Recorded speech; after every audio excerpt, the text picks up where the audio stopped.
ఈరోజు రక్షాబంధనం రోజు. ఈరోజు అక్క చెల్లెలు చాలా ప్రేమతోని మన చిన్న తమ్ముడికి కానీ పెద్ద అన్నకి కానీ చేతికి రాఖీ కట్టి ఒక హామీ తీసుకుంటుంది, ఒక ఆశీర్వాదం తీసుకుంటుంది. ఆ ఆశీర్వాదం ఏ రూపంలో ఉంటుందంటే, అన్న నేను మీ చేతికి రాఖీ కడుతున్నాము, మీరు మాకు రక్షించాలే, మాకు కాపాడాలే అని ఒక మాట అన్నతోని అక్క చెల్లెలు తీసుకుంటారు. ఆ అన్న కానీ ఆ తమ్ముడు కానీ చెల్లెలకి కాపాడతా అని మాట కూడా ఇస్తారు, కాళ్ళు కూడా మొక్కుకుంటారు. కానీ మా అక్క చెల్లెలతోని కూడా ఇవాళ రాజాసింగ్ ఒక అన్నగా ఒక తమ్ముడుగా ఒక మాట తీసుకోవాలనుకుంటున్నాను. మీరు ఒక మాట ఇవ్వాలి నాకు. ఇవాళ యావత్ భారతదేశంలో లవ్ జిహాద్ పేరు పైన చాలా కుట్రలు జరుగుతున్నాయి.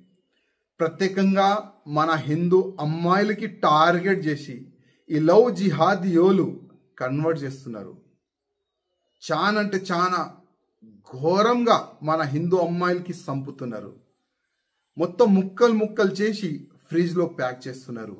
ఇవాళ యావత్ భారతదేశంలో ఇదే ఒక వాతావరణం క్రియేట్ అయింది. ఇవాళ అక్క చెల్లెలతోని నేను దండం పెట్టి ఒక రిక్వెస్ట్ చేస్తున్నాను.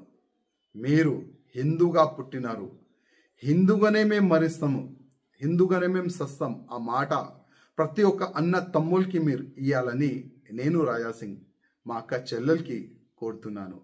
మా నుంచి కానీ చాలా వరకు హిందూ ఆర్గనైజేషన్లు కానీ లవ్ జిహాదీయోలకు అక్కడిక్కడైతే సమాధానం ఇస్తున్నారు, కౌంటర్ ఇస్తున్నారు. లవ్ జిహాద్ పేరు పైన ఏదైనా హిందూ అమ్మాయిలు టార్గెట్ అయితే కూడా అక్కడ పోయి హిందూ అమ్మాయిలకి కాపాడే అట్లాంటి ప్రయత్నం కూడా చేస్తున్నారు. కానీ మా ఇంత ప్రయత్నం చేయాలి మేము చేస్తున్నాం, కానీ మా అక్క చెల్లెలు మీ చేతిలో కూడా కొన్ని ఉంటుంది. మీరు కూడా కొద్దిగా ఆలోచన చేయండి. ఎవరితోని దోస్తానా చేయాలి, ఎవరితో దోస్తానా చేయకూడదు, అది కూడా మీరు ఆలోచన చేయాలి. మన అమ్మ, మన నాన్న, మన తమ్ముళ్ళు, మన ఫ్యామిలీ పరు మనం రోడ్ పైన తీసుకొని రాకూడదు. ఏ లవ్ జిహాదీ చేతు నుంచి కూడా మనం షికారు కావద్దు, మనం బలి కావద్దు. ఆ ఒక సంకల్పం ఈరోజు మీరు తీసుకుంటే చాలా బాగుంటుందని నేను వ్యక్తిగతంగా మా అక్క చెల్లెలకి దండం పెట్టి కోరుతున్నాను. భారత్ మాతాకి జై, జై శ్రీరామ్. మళ్ళొక్కసారి రక్షాబంధనం అందరికీ శుభాకాంక్షలు.